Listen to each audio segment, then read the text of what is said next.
আসসালামু আলাইকুম everyone, welcome to রুমির জল খাবার। আজকে আপনাদের জন্য নিয়ে এসেছি চিংড়ি দিয়ে মালাইকারি রান্না করব। চিংড়িটাকে আমি কেটে নিয়েছি। ফার্স্টে দিয়ে দেব একটু হলুদ,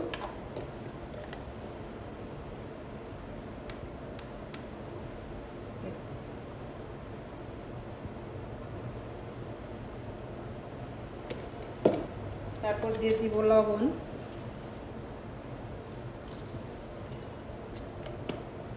সামান্য একটু মরিচের গুঁড়া দিব, একটু ঝাল ঝাল লাগলে ভালো লাগে তো,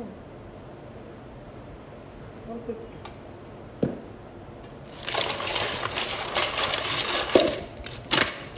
এটাকে 15-20 মিনিটের জন্য ম্যারিনেট করে রেখে দিব।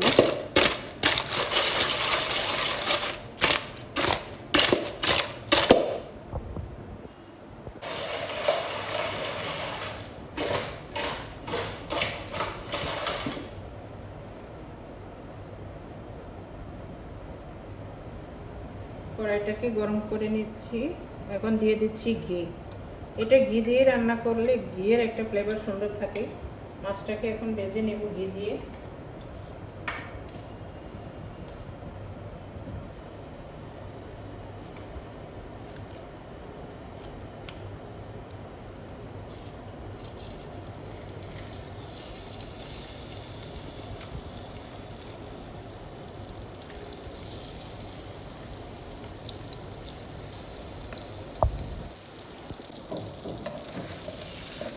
এগুলো আমার মাছ ভাজা।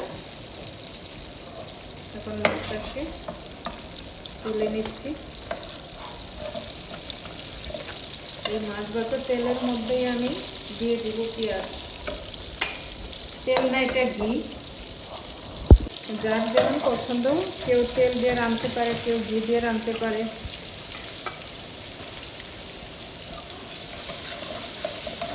আমি রান্না আজকে করে দেখাচ্ছি ঘি দিয়ে রান্না। এর মধ্যে একটু পেঁয়াজটা বেশি লাগে, এখানে 2 কাপের বেশি দিচ্ছি পেঁয়াজ। পেঁয়াজটাকে একটু ব্রাউন কালার করে নেব।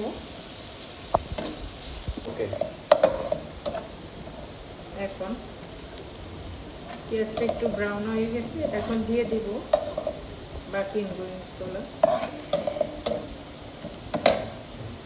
এখানে দিয়ে দিচ্ছি পেঁয়াজ বাটা, 4 চামচে 5 চামচ দিয়ে দিলাম তেল বাটা, 1 চামচ দিয়ে দিলাম আদা বাটা,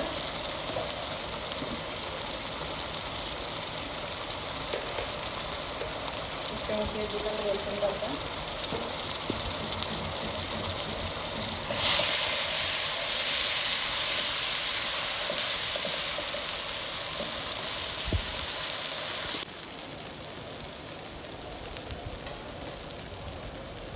এখন দিয়ে দিচ্ছি এটা চিটাগাংয়ের মরিচ ঝাল ছাড়া, এটা শুধু জাস্ট কালারের জন্য, কাশ্মীরি চিলির মতো।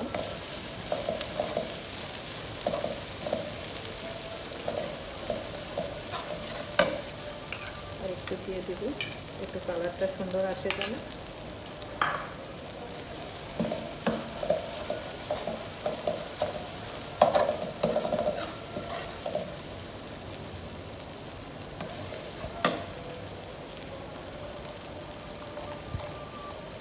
দিয়ে দিচ্ছি 1 চামচ লবণ,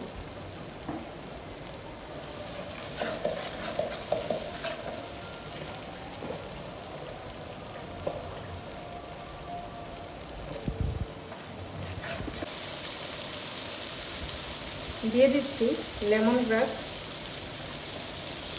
একটু থেতলে নিচ্ছি যাতে ফ্লেভারটা বের হয়। এখন আদা রসুনের গন্ধটা চলে গেছে, এর মধ্যে দিয়ে দিব নারকেলের দুধ। এটা নারকেলের দুধ দিয়ে রান্না হবে, পানি দিব না, শুধু নারকেলের দুধটাই দিব।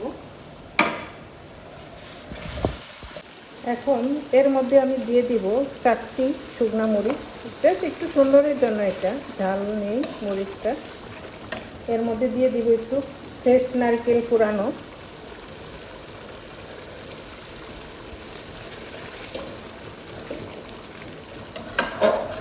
একটা জিনিস লক্ষ্য করছেন, আমি কিন্তু হলুদ দিই নাই।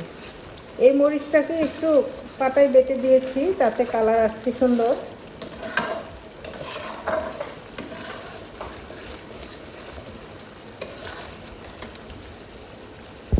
আমার এখানে মশলাটা কষানো হয়ে গেছে, তেল উঠে গেছে, কালারটা কত সুন্দর টকটকা হয়ে আসছে।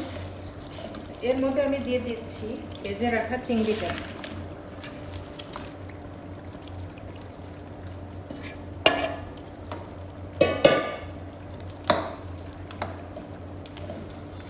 চিংড়ি কিন্তু হইতে বেশিক্ষণ সময় লাগে না। চিংড়ি বেশি রান্না করলে চিংড়ি শক্ত হয়ে যায়। এটাকে এখন একটু ঢেকে দেব, সাথে দিয়ে দিব একটু লেবু পাতা। লেবু পাতা কিন্তু আগে দিলে তিতে হয়ে যায়, যার জন্য আমি একটু পরে দিয়েছি ফ্লেভারটা আসার জন্য। এখানে দিয়ে দিব 1 পিস লেবু,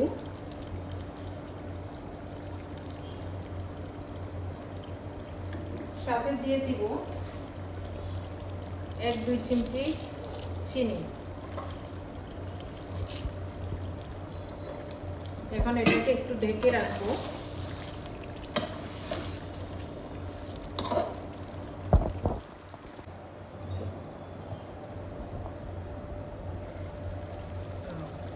কত সুন্দর হয়েছে কালারটা, তেলও উঠে গেছে।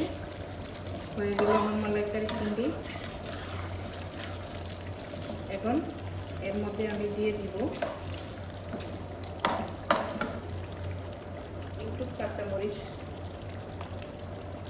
সাথে দিয়ে দেব একটু ধনে পাতা।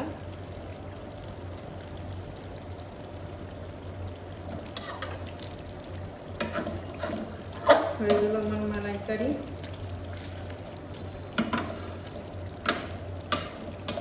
আমার চ্যানেলটি যদি ভালো লেগে থাকে প্লিজ লাইক দিয়ে দিন, সাবস্ক্রাইব করে দিন। আল্লাহ হাফেজ।